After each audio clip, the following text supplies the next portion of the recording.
ओम शांति 15 जून 2025 प्रातः मुरली पुनरावृत्ति 30 नवेम्बर 2005 अव्यक्त महावाक्य मुरलीर सारांश बापदादा कहते समयर समीपता अनुसार निजकु विनाशी बंधन गुड़िकर मुक्त करी संपन्न एवं समान हुआ। समयर समीपता अनुसार निजकु विनाशी बंधन गुड़िकरु मुक्त करी संपन्न एवं समान हुआ। आज बाप दादा चारिआडर संपूर्ण एवं समान पिलामानकु देखुछन्ति एवं समान पिलामाने ही बाबांकर दिलिरे समाहित होई रहिछन्ति। तेबे समान पिलामानकर विशेषता हेला सेमाने सर्वदा निर्विघ्न निर्विकल्प निर्माण एवं निर्मल होइथान्ति। यही भली आत्मा माने सर्वदा स्वतंत्र अर्थात मुक्त होइथान्ति। कौनसी प्रकारर विनाशी बंधन रे बंधायमान होई नथान्ति। तेणु समस्ते निजकु पचार मु यही भली बेहदर स्वतंत्र आत्मा हेलिनी। तेबे सबुठारु प्रथम स्वतंत्रता हेला देहभान अर्थात देहर स्मृति ठारू स्वतंत्र हेबा। जेबे इच्छा सेबे देहर आधार नियम। जेबे इच्छा देह ठारू अलगा होई जाओ। देहर आकर्षण रे केबे भी आसु नथिब। द्वितीय कथा हेला स्वतंत्र आत्मा निजर कौनसी भी पुरुणा स्वभावर बा संस्कारर बंधन रे बांधी होई नथिब। पुरुणा स्वभाव संस्कार ठारू मध्य मुक्त होइथिब एवं कौनसी भी देहधारी आत्मार संबंध संपर्क रे आकर्षित हेउ नथिब। संबंध संपर्क रे आसुथिले मध्य न्यारा एवं प्यारा होइथिब। तेणु निजकु चेक कर कौनसी भी छोटिया कर्मेंद्रिय तुमको बंधन रे बांधी देउ नाही तो। तेणु सर्वदा निजर स्वमान को मने पकाओ। मास्टर सर्वशक्तिवान त्रिकालदर्शी त्रिनेत्री सुदर्शन चक्रधारी यही सबु सोमान गुड़िकर आधार रे चलुथिबा सर्वशक्तिवानकर संतान को कौन कौनसी कर्मेंद्रिय आकर्षित करि परिबो। काहीकिना समयर समीपता को देखी निजकु देख। गोटिए सेकेंड भितरे सबु प्रकारर बंधन ठारू मुक्त होई परिबो। एभली कौनसी बंधन रही जाई नहीं तो। काहीकिना अंतिम परीक्षा रे नंबर 1 हेबार प्रत्यक्ष प्रमाण हेला गोटिए सेकेंड रे जेउठी जेपरी मनबुद्धि को लगाइबा को चाहिब सेठारे लागी जाउथिब हलचल हेउ नथिब।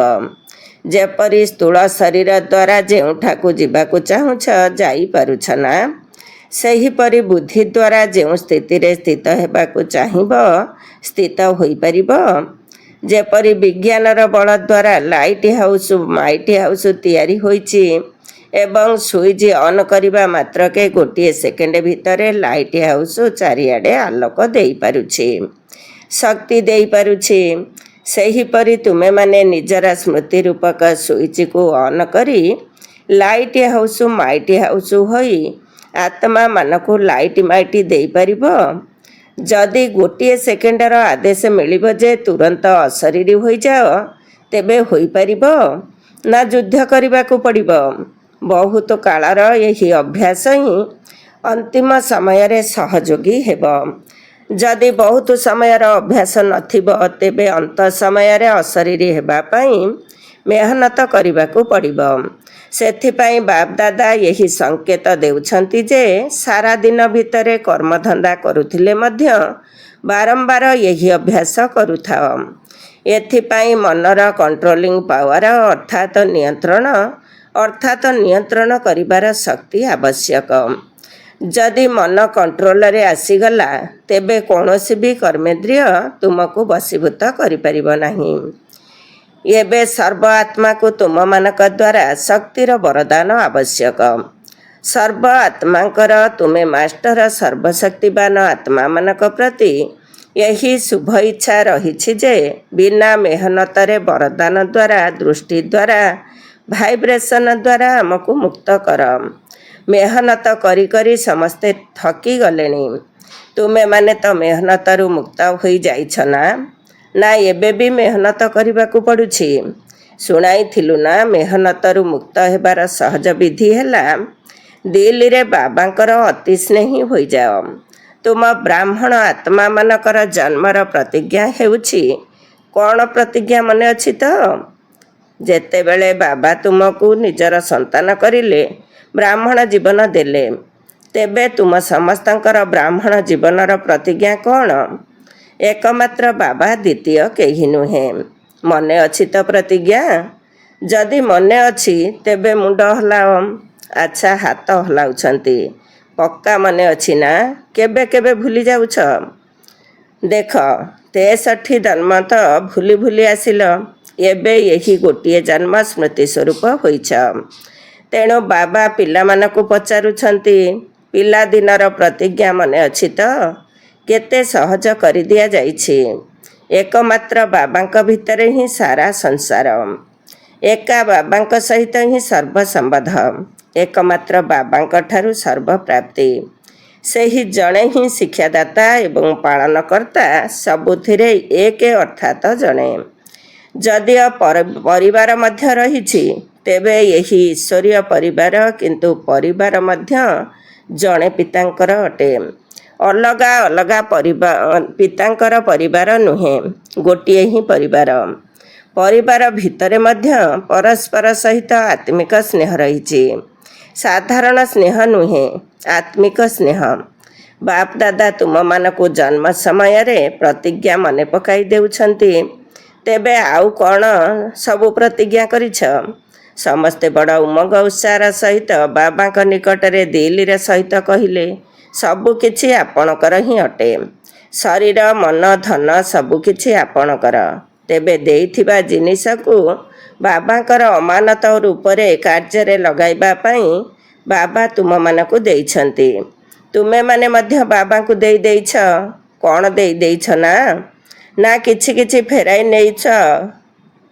ଯଦି ଫେରାଇ ନେଉଛ, ତେବେ ଅମାନତରେ ଖ୍ୟାନତ ଅର୍ଥାତ୍ ଆତ୍ମସାତ କରିବା ହୋଇଗଲା। କେହି ପିଲା ବାର୍ତ୍ତାଳାପ କରିବା ସମୟରେ କହୁଛନ୍ତି, ମୋର ମନ ବହୁତ ଦୁଃଖ ରହୁଛି। ତେବେ ମୋର ମନ କେଉଁଠୁ ଆସିଲା? ଯଦି ମୋରକୁ ଅର୍ପଣ କରିଦେଇଛ, ତେବେ ମୋର ମନ କେଉଁଠୁ ଆସିଲା? ତୁମେମାନେ ତ ବିନା କଉଡ଼ିରେ ରାଜା ହୋଇଯାଇଛ। ତେବେ ତୁମର ଆଉ କିଛି ବି ନୁହେଁ।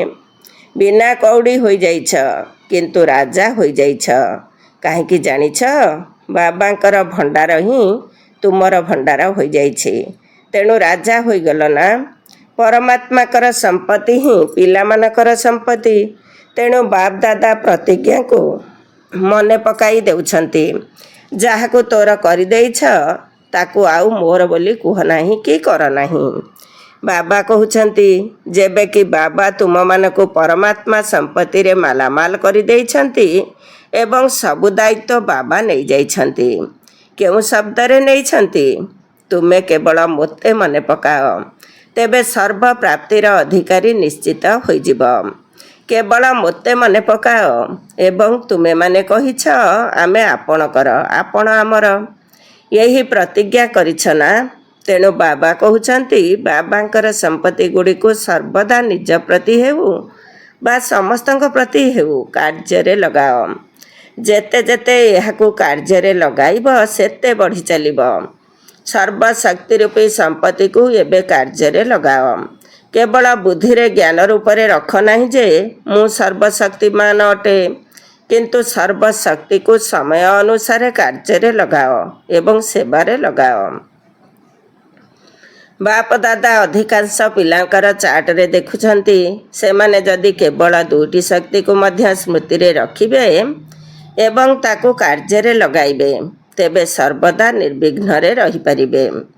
ବିଘ୍ନର ସାହସ ନାହିଁ ତୁମ ପାଖକୁ ଆସିବା ପାଇଁ। ଏହା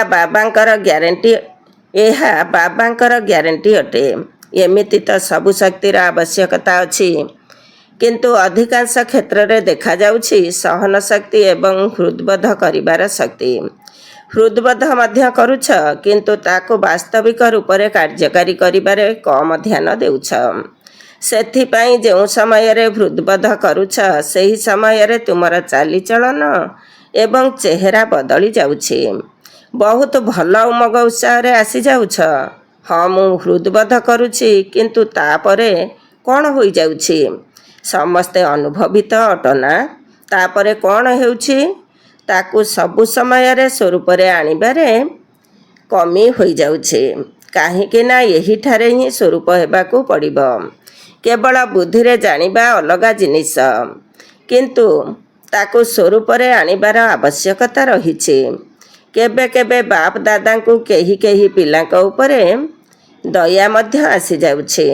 ବାବା ଜାଣୁଛନ୍ତି ଏହି ପିଲା ଦ୍ୱାରା ଏତିକି ମେହନତ ହୋଇପାରୁନାହିଁ, ତେଣୁ ପିଲା ବଦଳରେ ବାପ ହେଲେ କରିଦିଅନ୍ତା। କିନ୍ତୁ ଡ୍ରାମାର ରହସ୍ୟ ହେଲା ଯିଏ କରିବ ସିଏ ପାଇବ। ସେଥିପାଇଁ ବାପ ଦାଦା ସହଯୋଗ ନିଶ୍ଚିନ୍ତ ଦେଉଛନ୍ତି, କିନ୍ତୁ ପୁଣି ବି ପିଲାମାନଙ୍କୁ ହିଁ କରିବାକୁ ପଡ଼ୁଛି। ବାପ ଦାଦା ଦେଖୁଛନ୍ତି ପିଲାମାନେ ବହୁତ ଭଲ ଭଲ ସଂକଳ୍ପ କରୁଛନ୍ତି। ଅମୃତ ବେଳାରେ ବାପ ଦାଦାଙ୍କ ପାଖକୁ ଭଲ ଭଲ ସଂକଳ୍ପର ବହୁତ ବହୁତ ମାଳା ସବୁ ଆସୁଛି। ଏମିତି କରିବି, ଏଇଆ କରିବି, ସେଇଆ କରିବି। ବାପ ଦାଦା ମଧ୍ୟ ଖୁସି ହୋଇଯାଉଛନ୍ତି। ବାହା ପିଲାମାନେ ବାହା, ପୁଣି କରିବା ବେଳକୁ ଦୁର୍ବଳ କାହିଁକି ହୋଇଯାଉଛ? ଏହାର କାରଣ ଦେଖାଗଲା ଯେ ବ୍ରାହ୍ମଣ ପରିବାରରେ ସଂଗଠନର ବାୟୁମଣ୍ଡଳ, କେଉଁଠି କେଉଁଠି ବାୟୁମଣ୍ଡଳ ମଧ୍ୟ ଦୁର୍ବଳ ଥାଏ। ତା'ର ପ୍ରଭାବ ଖୁବ୍ ଶୀଘ୍ର ପଡ଼ିଯାଏ। ପୁଣି ସେମାନଙ୍କର ଭାଷା କ'ଣ ହୋଇଥାଏ ଶୁଣାଇବୁ? ସେମାନଙ୍କର ଭାଷା ବଡ଼ ମିଠା ହୋଇଥାଏ। ଏହିଭଳି ତ ଚଳିଆସୁଛି, ଏମିତି ତ ହୋଇଆସୁଛି। ତେଣୁ ଏହିଭଳି ସମୟରେ କ'ଣ ସଂକଳ୍ପ କରିବ? ଏହିଭଳି ହେଉଛି, ଏହିଭଳି ଚାଲୁଛି, ଏହା ତ ଅବହେଳା ପଣିଆକୁ ନେଇ ଆସୁଛି। କିନ୍ତୁ ସେହି ସମୟରେ ସେହି ଭାଷାକୁ ପରିବର୍ତ୍ତନ କର। ଭାବ ଯେ ବାବାଙ୍କର ନିର୍ଦ୍ଦେଶ କ'ଣ, ବାବାଙ୍କର ପସନ୍ଦ କ'ଣ, ବାବା କେଉଁ କଥାକୁ ପସନ୍ଦ କରୁଛନ୍ତି। ବାବା କ'ଣ ଏହି କଥା କହୁଛନ୍ତି, ଏହିଭଳି କରିଛନ୍ତି। ଯଦି ବାବା ମନେ ପଡ଼ିଗଲେ, ତେବେ ଅବହେଳା ପଣିଆ ସମାପ୍ତ ହୋଇ ଉମଗ ଉତ୍ସାହ ଆସିଯିବ। ତେବେ ଅବହେଳା ପଣିଆ ମଧ୍ୟ ଅନେକ ପ୍ରକାରରେ ଆସିଥାଏ। ଏହା ଉପରେ ତୁମେମାନେ ପରସ୍ପର ବସି କ୍ଲାସ୍ କରିବ, ଲିଷ୍ଟ ବାହାର କରିବ। ଗୋଟିଏ ହେଲା ସାଧାରଣ ଅବହେଳା ପଣିଆ, ଆଉ ଗୋଟିଏ ହେଲା ରାଜକୀୟ ଅବହେଳା ପଣିଆ। ତେବେ ଅବହେଳା ପଣିଆ ସଂକଳ୍ପରେ ଦୃଢ଼ତା ଆଣିବାକୁ ଦେବ ନାହିଁ, କିନ୍ତୁ ଦୃଢ଼ତା ହିଁ ସଫଳତାର ଆଧାର। ସେଥିପାଇଁ ସଂକଳ୍ପରେ ହିଁ ରହିଯାଉଛି, କିନ୍ତୁ ସ୍ୱରୂପରେ ଆସୁନାହିଁ। ତେବେ ଆଜି କ'ଣ ଶୁଣିଲ? ପ୍ରତିଜ୍ଞା ଗୁଡ଼ିକୁ ସ୍ମରଣ କରାଇ ଦିଆଗଲା ନା? ପ୍ରତିଜ୍ଞା ଗୁଡ଼ିକ ଏତେ ଭଲ ଭଲ କରୁଛ ଯେ ବାପ ଦାଦା ତୁମର ପ୍ରତିଜ୍ଞାକୁ ଶୁଣି ଖୁସି ହୋଇଯାଉଛନ୍ତି। କିନ୍ତୁ ଯେତିକି ପ୍ରତିଜ୍ଞା ଅର୍ଥାତ୍ ୱାଇଦା କରୁଛ, ସେତିକି ଫାଇଦା ଉଠାଇ ପାରୁନାହଁ। ତେଣୁ ବାପ ଦାଦା ଏହି କଥା ଚାହୁଁଛନ୍ତି, ପଚାରୁଛ ନା ବାବା ଆମଠାରୁ କ'ଣ ଚାହୁଁଛନ୍ତି? ତେଣୁ ବାପ ଦାଦା ଏହି କଥା ଚାହୁଁଛନ୍ତି ଯେ ସମୟ ପୂର୍ବରୁ ସମସ୍ତେ ସଦା ପ୍ରସ୍ତୁତ ହୋଇଯାଅ। ସମୟ ତୁମର ମାଷ୍ଟର ନ ହେଉ। ସମୟର ମାଷ୍ଟର ତ ତୁମେମାନେ ହିଁ ଅଟ। ସେଥିପାଇଁ ବାପ ଦାଦା ଏହି କଥା ଚାହୁଁଛନ୍ତି ଯେ ସମୟ ପୂର୍ବରୁ ସମ୍ପନ୍ନ ହୋଇ ବିଶ୍ୱ ମଞ୍ଚ ଉପରେ ବାବାଙ୍କ ସହିତ ତୁମେ ପିଲାମାନେ ମଧ୍ୟ ପ୍ରତ୍ୟକ୍ଷ ହୋଇଯାଅ। ଆଚ୍ଛା, ଯେଉଁ ନୂଆ ନୂଆ ପିଲାମାନେ ବାବାଙ୍କ ସହିତ ମିଶିବା ପାଇଁ ଆସିଛନ୍ତି, ସେମାନେ ହାତ ଉଠାଅ। ବଡ଼ ଏବଂ ଲମ୍ବା ହାତ ଉଠାଅ। ଆଚ୍ଛା, ବାପ ଦାଦା ନୂଆ ନୂଆ ପିଲାମାନଙ୍କୁ ଦେଖି ଖୁସି ହେଉଛନ୍ତି ଯେ ଭାଗ୍ୟବାନ ପିଲାମାନେ ନିଜର ଭାଗ୍ୟ ନେବା ପାଇଁ ଆସି ପହଞ୍ଚି ଯାଇଛନ୍ତି। ସେଥିପାଇଁ ଅଭିନନ୍ଦନ, ଅଭିନନ୍ଦନ। ଏବେ ଯେଉଁମାନେ ବି ନୂଆ ନୂଆ ପିଲା ଆସିଛନ୍ତି, ସେମାନଙ୍କ ଭିତରୁ ଦେଖିବା କିଏ କମାଲ କରି ଦେଖାଉଛି। ଯଦିଓ ପଛରେ ଆସିଛ, କିନ୍ତୁ ଆଗକୁ ଯାଇ ଦେଖାଅ। ବାପ ଦାଦାଙ୍କ ପାଖରେ ତ ସବୁ ଫଳାଫଳ ପହଞ୍ଚି ଯାଉଛି। ଆଚ୍ଛା, ଡବଲ ବିଦେଶୀ, ଭଲ କଥା। ଡବଲ ବିଦେଶୀ ପିଲାମାନେ ନିଜ ଉପରେ ଏବଂ ସେବା ଉପରେ ବହୁତ ଭଲ ଧ୍ୟାନ ଦେଉଛନ୍ତି। କିନ୍ତୁ ଏଥିରେ କେବଳ ଆଉ ଗୋଟିଏ ମାତ୍ରା ଯୋଡ଼ିବାକୁ ହେବ। ଏହା ଉପରେ ବିଶେଷ ଧ୍ୟାନ ଦେବାକୁ ହେବ। ଯାହା ବି ପରିବର୍ତ୍ତନର ସଂକଳ୍ପ କରୁଛ, ଏବଂ ବହୁତ ଭଲ ଉମଙ୍ଗ ଉତ୍ସାହ ଏବଂ ସାହସର ସହିତ ସଂକଳ୍ପ କରୁଛ, କେବଳ ତା ପ୍ରତି ବିଶେଷ ଧ୍ୟାନ ଦେଇ ଚାଲ। କରିବାକୁ ହିଁ ପଡ଼ିବ, ବଦଳିବାକୁ ହିଁ ପଡ଼ିବ। ନିଜେ ବଦଳିବା ସହିତ ବିଶ୍ୱକୁ ମଧ୍ୟ ବଦଳାଇବୁ। ଏହିଭଳି ଦୃଢ଼ତା ଉପରେ ବାରମ୍ବାର ବିଶେଷ ଧ୍ୟାନ ଦିଅ। ବାକି ବାପ ଦାଦା ଖୁସି ଅଛନ୍ତି, ବୃଦ୍ଧି ମଧ୍ୟ ଭଲ କରୁଛ ଏବଂ ସେବା ସହିତ ସ୍ୱ ଉପରେ ମଧ୍ୟ ଧ୍ୟାନ ଦେଉଛ, କିନ୍ତୁ ପୁରା ଧ୍ୟାନ ଦେଉନାହଁ। ଧ୍ୟାନ ଅର୍ଥାତ୍ ଆଟେନସନ୍ ମଧ୍ୟ ଅଛି, କିନ୍ତୁ ମଝିରେ ମଝିରେ ଟେନସନ୍ ମଧ୍ୟ ଆସିଯାଉଛି। ତାକୁ ନିଶ୍ଚିତ ରୂପେ ସମାପ୍ତ କରିବାକୁ ହିଁ ପଡ଼ିବ। ବାକି ସାହସ ବହୁତ ଭଲ ରଖିଛ, ସେଥିପାଇଁ ଅଭିନନ୍ଦନ। ଯେଉଁମାନେ ବି ଏଠାରେ ବାବାଙ୍କ ସହିତ ବସିଛ, ତୁମମାନଙ୍କୁ ସାହସ ପାଇଁ ଅଭିନନ୍ଦନ ଦିଆଯାଉଛି। ତାଳି ବଜାଅ। ଆଚ୍ଛା, ତୁମେମାନେ ତ ଏଠାରେ ବସିଛ, କିନ୍ତୁ ବାପ ଦାଦାଙ୍କୁ ଦୂରରେ ବସିଥିବା ବହୁତ ପିଲାଙ୍କଠାରୁ ଶୁଭେଚ୍ଛା ବାର୍ତ୍ତା ମିଳିଛି ଏବଂ ବାପ ଦାଦା ପ୍ରତ୍ୟେକ ସନ୍ତାନକୁ ନିଜର ନୟନରେ ସମାହିତ କରିବା ସହିତ ବହୁତ ବହୁତ ଆନ୍ତରିକ ଆଶୀର୍ବାଦ ଦେଉଛନ୍ତି। ଚାହେଁ ଭାରତରୁ ଚାହେଁ ବିଦେଶରୁ ବହୁତ ପିଲାଙ୍କର ଶୁଭେଚ୍ଛା ପହଞ୍ଚୁଛି। ପତ୍ର ମଧ୍ୟ ଆସୁଛି, ଇମେଲ ମଧ୍ୟ ଆସୁଛି। ସବୁକିଛି ବାବାଙ୍କ ପାଖରେ ପହଞ୍ଚି ଯାଇଛି। ଆଚ୍ଛା, ବାପ ଦାଦା ଗୋଟିଏ ସେକେଣ୍ଡରେ ଅଶରୀରୀ ଭବର ଡ୍ରିଲ୍ ଦେଖିବାକୁ ଚାହୁଁଛନ୍ତି। ଯଦି ଶେଷ ସମୟରେ ପାସ୍ ହେବାକୁ ଚାହୁଁଛ, ତେବେ ଏହି ଡ୍ରିଲ୍ କରିବା ଅତି ଆବଶ୍ୟକ ଅଟେ। ସେଥିପାଇଁ ଏବେ ଏତେ ବଡ଼ ସଂଗଠନ ଭିତରେ ବସି ଗୋଟିଏ ସେକେଣ୍ଡ ଭିତରେ ଦେହର ସ୍ମୃତିଠାରୁ ଉର୍ଦ୍ଧ୍ୱ ସ୍ଥିତିରେ ସ୍ଥିତ ହୋଇଯାଅ। କୌଣସି ବି ଆକର୍ଷଣ ଯେପରି ଆକର୍ଷିତ କରୁନଥିବ। ଡ୍ରିଲ୍। ଆଚ୍ଛା, ଚାରିଆଡ଼ର ତୀବ୍ର ପୁରୁଷାର୍ଥୀ ପିଲାମାନଙ୍କୁ ସର୍ବଦା ସ୍ୱପରିବର୍ତ୍ତନ ଏବଂ ବିଶ୍ୱ ପରିବର୍ତ୍ତନର ସେବାରେ ତତ୍ପର ରହୁଥିବା ବିଶେଷ ଆତ୍ମାମାନଙ୍କୁ ସର୍ବଦା ବ୍ରହ୍ମା ବାବାଙ୍କ ସମାନ କର୍ମଯୋଗୀ କର୍ମର ତଥା କର୍ମେନ୍ଦ୍ରିୟଗୁଡ଼ିକର ଆକର୍ଷଣଠାରୁ ମୁକ୍ତ ଆତ୍ମାମାନଙ୍କୁ ସର୍ବଦା ଦୃଢ଼ତାକୁ ପ୍ରତ୍ୟେକ ସଂକଳ୍ପ, ପ୍ରତ୍ୟେକ ବାଣୀ, ପ୍ରତ୍ୟେକ କର୍ମରେ ସ୍ୱରୂପରେ ଆଣୁଥିବା ବାବାଙ୍କର ସମୀପ ଏବଂ ସମାନ ପିଲାମାନଙ୍କୁ ବାପ ଦାଦାଙ୍କର ଦିଲ୍ର ଆଶୀର୍ବାଦ ଏବଂ ଦିଲ୍ର ୟାଦ ପ୍ୟାର ସ୍ୱୀକାର ହେଉ। ସମସ୍ତଙ୍କୁ ନମସ୍ତେ। ଆମ ଆତ୍ମିକ ସନ୍ତାନମାନଙ୍କର ଆତ୍ମିକ ମାତା ପିତା ବାପ ଦାଦାଙ୍କୁ ନମସ୍ତେ, ନମସ୍ତେ ଏବଂ ସୁପ୍ରଭାତ। ଦାଦିଜୀଙ୍କ ସହିତ ସୁସ୍ଥ ହୋଇଯାଇଛ? ଏବେ ତ ବେମାରୀ ଚାଲିଯାଇଛି।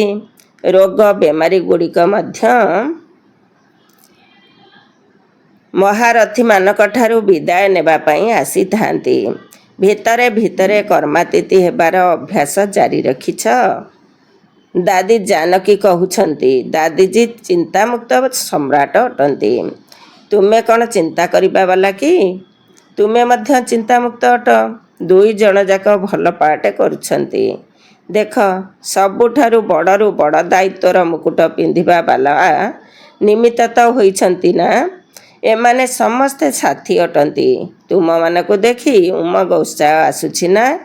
ଏବେ ନୂଆ କ'ଣ କରିବୁ? ବାବା ହିଁ କିଛି ପ୍ରେରଣା ଦିଅନ୍ତୁ। ବାପ ଦାଦା ତ ଶୁଣାଇଛନ୍ତି ନା? ପ୍ରତ୍ୟେକ ବର୍ଗର ଫୁଲତୋଡ଼ା ଅର୍ଥାତ୍ ବିଶେଷ ଆତ୍ମାମାନଙ୍କର ସଂଗଠନ, ଯେଉଁମାନେ କି ମାଇକି ମଧ୍ୟ ହୋଇଥିବେ ଅର୍ଥାତ୍ ପ୍ରଚାର ମଧ୍ୟ କରୁଥିବେ ଏବଂ ମାଇଟି ଅର୍ଥାତ୍ ଶକ୍ତିଶାଳୀ ମଧ୍ୟ ହୋଇଥିବେ। କେବଳ ମାଇକି ଏବଂ ସମ୍ପର୍କ ବାଲା ନୁହେଁ, ସମ୍ବନ୍ଧରେ ମଧ୍ୟ ପାଖାପାଖି ରହୁଥିବେ। ଏହିଭଳି ଫୁଲତୋଡ଼ା ପ୍ରସ୍ତୁତ କର। ତାପରେ ସେହି ଗ୍ରୁପ ସେବା କରିବା ପାଇଁ ନିମିତ୍ତ ହେବ। ସେମାନେ ମାଇକି ହେବେ, ତୁମେମାନେ ମାଇଟି ହେବ। ସେମାନଙ୍କର ହୃଦୟରୁ ବାହାରୁ ବାବା ତେବେ ଯାଇ ପ୍ରଭାବ ପଡ଼ିବ। ସେମାନଙ୍କୁ ନିକଟ ସମ୍ବନ୍ଧକୁ ଆଣ। କେବେ କେବେ ଆସିବା ଦ୍ୱାରା ନିଶା ଟିକିଏ କମ୍ ହୋଇଯାଉଛି। ଯିଏ ଯେଉଁଠାରେ ବି ସମ୍ବନ୍ଧ ସମ୍ପର୍କରେ ଆସୁଛନ୍ତି, ସେହିଠାରେ ହିଁ ସମ୍ବନ୍ଧ ଏବଂ ସମ୍ପର୍କ ରଖନ୍ତୁ, ତେବେ ଠିକ୍ ହୋଇଯିବେ। ଆଚ୍ଛା, ବରଦାନ। ସର୍ବଦା ଶ୍ରେଷ୍ଠ ଏବଂ ନୂଆ ପ୍ରକାରର ସେବା ଦ୍ୱାରା ବୃଦ୍ଧି କରୁଥିବା ସହଜ ସେବାଧାରୀ ଭବ। ସର୍ବଦା ଶ୍ରେଷ୍ଠ ଏବଂ ନୂଆ ପ୍ରକାରର ସେବା ଦ୍ୱାରା ବୃଦ୍ଧି କରୁଥିବା ସହଜ ସେବାଧାରୀ ଭବ। ଡିଟେଲ୍ସ ସଂକଳ୍ପ ଦ୍ୱାରା ଈଶ୍ୱରୀୟ ସେବା କରିବା ଏହା ମଧ୍ୟ ସେବା କରିବାର ଶ୍ରେଷ୍ଠ ଏବଂ ନୂଆ ବିଧି ଅଟେ। ଯେପରି ଜବାହରୀ ଅର୍ଥାତ୍ ରତ୍ନ ବ୍ୟବସାୟୀ ପ୍ରତିଦିନ ସକାଳେ ନିଜର ପ୍ରତ୍ୟେକ ରତ୍ନକୁ ଚେକ୍ କରିଥାଏ। ରତ୍ନଟି ଠିକ୍ ଅଛି ତ, ପରିଷ୍କାର ଅଛି ତ, ଚମକ ଠିକ୍ ଅଛି ତ, ଠିକ୍ ଜାଗାରେ ଅଛି ତ, ସେହିପରି ତୁମେମାନେ ମଧ୍ୟ ପ୍ରତିଦିନ ଅମୃତ ବେଳାରେ ନିଜର ସମ୍ପର୍କରେ ଆସୁଥିବା ଆତ୍ମାମାନଙ୍କ ଉପରେ ସଂକଳ୍ପ ଦ୍ୱାରା ନିଜର ନଜର ଦୌଡ଼ାଅ। ଯେତେ ଯେତେ ତୁମେ ସେମାନଙ୍କୁ ସଂକଳ୍ପ ଦ୍ୱାରା ମନେ ପକାଇବ, ସେହି ଅନୁସାରେ ତୁମର ସଂକଳ୍ପ ମଧ୍ୟ ସେମାନଙ୍କ ପାଖରେ ପହଞ୍ଚିବ। ଏହିଭଳି ସେବା କରିବାର ନୂଆ ବିଧିକୁ ଆପଣାଇ ବୃଦ୍ଧି କରିଚାଲ। ତୁମମାନଙ୍କର ସହଯୋଗର ସୂକ୍ଷ୍ମ ଶକ୍ତି ଆତ୍ମାମାନଙ୍କୁ ସ୍ୱତଃ ହିଁ ତୁମ ଆଡ଼କୁ ଆକର୍ଷିତ କରିବ। ସ୍ଲୋଗାନ: ବାହାନା ବାଜିକୁ ସୁପ୍ତ କର ଏବଂ ବେହଦର ବୈରାଗ୍ୟ ବୃତ୍ତିକୁ ଜାଗ୍ରତ କର। ବାହାନା ବାଜିକୁ ସୁପ୍ତ କର ଏବଂ ବେହଦର ବୈରାଗ୍ୟ ବୃତ୍ତିକୁ ଜାଗ୍ରତ କର। ଓମ୍ ଶାନ୍ତି। ଆଜିର ଅବ୍ୟକ୍ତ ଇସାରା: ଆତ୍ମିକ ସ୍ଥିତିର ରହିବାର ଅଭ୍ୟାସ କର ଏବଂ ଅନ୍ତର୍ମୁଖୀ ହୁଅ। ଜ୍ଞାନର ମନନ ଚିନ୍ତନ ସହିତ ଶୁଭ ଭାବନା ଶୁଭ କାମନାର ସଂକଳ୍ପ ସକାଶ ଦେବାର ଅଭ୍ୟାସ କର। ଏହିଭଳି ମନର ଟ୍ରାଫିକ୍ କଣ୍ଟ୍ରୋଲ କରିବା ପାଇଁ ମଝିରେ ମଝିରେ ଦିନ ଧାର୍ଯ୍ୟ କର। ଯେତେ ଯେତେ ଅନ୍ତର୍ମୁଖତାର ଗୁମ୍ଫାରେ ବସି ରିସର୍ଚ୍ଚ କରିବ, ସେତିକି ଭଲ ଭଲ ଟଚିଂ ମଧ୍ୟ ହେବ ଏବଂ ସେହି ଟଚିଂ ଦ୍ୱାରା ଅନେକ ଆତ୍ମାକୁ ଲାଭ ମିଳିବ। ଆଜିର ସୂଚନା: ଆଜି ଅନ୍ତରାଷ୍ଟ୍ରୀୟ ଯୋଗ ଦିବସ, ତୃତୀୟ ରବିବାର ଅଟେ। ସନ୍ଧ୍ୟା 6:30 ଠାରୁ 7:30 ପର୍ଯ୍ୟନ୍ତ ସବୁ ଭାଇ ଭଉଣୀମାନେ ସଂଗଠିତ ରୂପରେ ଏକତ୍ରିତ ହୋଇ ଯୋଗ ଅଭ୍ୟାସରେ ଅନୁଭବ କରିବେ ଯେ ମୁଁ ଭୃକୁଟି ଆସନ ଉପରେ ବିରାଜମାନ ପରମାତ୍ମ ଶକ୍ତିରେ ସମ୍ପନ୍ନ ସର୍ବଶ୍ରେଷ୍ଠ ରାଜଯୋଗୀ ଆତ୍ମା କର୍ମେନ୍ଦ୍ରିୟ ଜିତ୍ ବିକର୍ମା ଜିତ୍ ଅଟେ। ସାରାଦିନ ଏହି ଶୋମାନରେ ରହିବେ ଯେ ସାରା କଳ୍ପ ଭିତରେ ହିରୋ ପାର୍ଟ କରିବା ବାଲା ମୁଁ ସର୍ବଶ୍ରେଷ୍ଠ ମହାନ ଆତ୍ମା ଅଟେ। ଓମ୍ ଶାନ୍ତି।